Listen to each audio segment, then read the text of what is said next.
আর এদিকে মুর্শিদাবাদে বাবর আলী, তিনি হচ্ছেন একেবারে বিশ্বের সর্বকনিষ্ঠ শিক্ষক।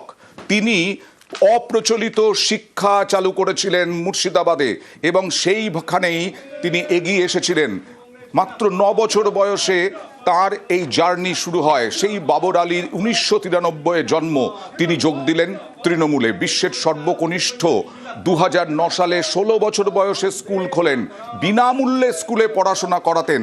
কি কতটা জনপ্রিয়, কতটা চেনা মুখ ওই এলাকায়, কথা বলবো প্রতিনিধি প্রণবের সঙ্গে। প্রণব, বেলডাঙ্গার যে ভাবতাই তার বাড়ি বাবর আলীর, সেখানে তিনি যখন ক্লাস 9-এ পড়েন তখনই এই স্কুল ছুট বাচ্চাদের, যে সমস্ত এলাকার যে সমস্ত ছোট ছোট বাচ্চাদের, তাদেরকে পড়ানোর কাজ শুরু করেন এবং ক্রমে সেই স্কুলের বাচ্চার সংখ্যা বর্তমানে 350 প্রায় ছাড়িয়ে গিয়েছে। এবং ছোট ছোট বাচ্চাদেরকে পড়াশোনার সঙ্গে সঙ্গে মেয়েদের হাতের কাজ, বিভিন্ন ধরনের কাজ, সামাজিক কাজ করেন এবং এর জন্য কিন্তু বিশ্বের সবচেয়ে ছোট প্রধান শিক্ষক হিসাবে কিন্তু তার বিভিন্ন জায়গা থেকে কিন্তু স্বীকৃতিও মিলেছে এবং এলাকায় যথেষ্ট ভাবে তার নাম ডাক রয়েছে এবং সমাজের কাছে তার যথেষ্ট নাম ডাক রয়েছে। প্রধান শিক্ষক এই স্বীকৃতি কারা দিয়েছে?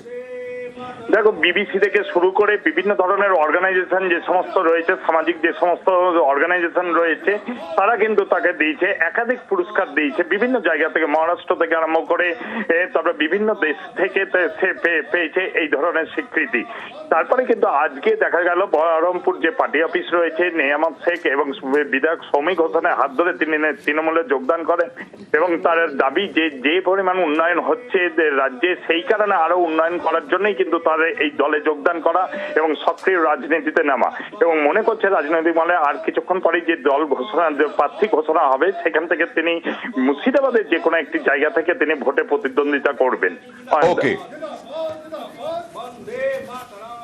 মাননীয় অভিষেক বন্দ্যোপাধ্যায় মহাশয়ের সঙ্গে সাক্ষাতের পরে তার আন্তরিকতাতে আমি খুবই খুশি হয়েছি এবং তার আন্তরিক আহ্বানেই আমার মনে হয়েছে যে সর্বভারতীয় তৃণমূল কংগ্রেস, যেটা পশ্চিমবঙ্গে তারা যে উন্নয়নমূলক বিভিন্ন কর্মকাণ্ড চালিয়ে যাচ্ছেন, আগামী ভারতকে দিশা দিচ্ছেন, তার পাশাপাশি দল যখন মনে করেছে যে সুযোগটা দিয়েছে, হয়তো কাকতালীয়ভাবে আজকেই সুযোগটা হয়েছে।